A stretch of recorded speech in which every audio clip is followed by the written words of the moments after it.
السلام علیکم ورحمۃ اللہ وبرکاتہ۔ بسم اللہ الرحمن الرحیم۔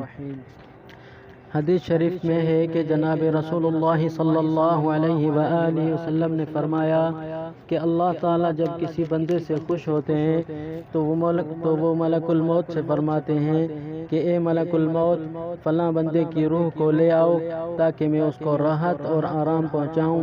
اس کا امتحان ہو چکا، میں جیسا چاہتا تھا وہ ویسا ہی کامیاب نکلا کہ اس نے میرے سب احکام کو پورا کر دکھایا۔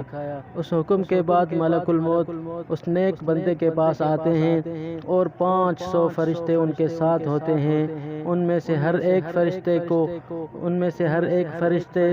فرشتہ اس بندے کو ایسی خوشخبری دیتا ہے جو اس سے پہلے کسی دوسرے نے اس کو نہیں دی۔ ان کے پاس خوشبودار ریحان کی ٹہنیاں اور زعفران کی جڑیں ہوتی ہیں، اور وہ سب فرشتے دو قطاروں میں لائن لگا کر اس کے پاس کھڑے ہو جاتے ہیں۔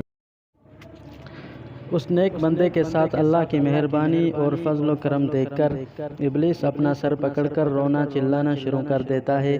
اس کی آواز کو سن کر اس کے خادم و نوکر چھتونگڑے دوڑ کر آتے ہیں اور آ کر پوچھنے لگتے ہیں کہ اے ہمارے آقا اور سردار، کیا ہو گیا؟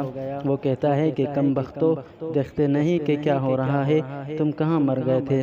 وہ کہتے ہیں اے ہمارے سردار، ہم نے اسے گمراہ کرنے کے لیے بہترین کوشش کی، اپنا بہت مکر و فریب چلایا، مگر یہ گناہوں سے محفوظ ہی رہا اور ہمارے داؤں پنجے میں نہ آیا۔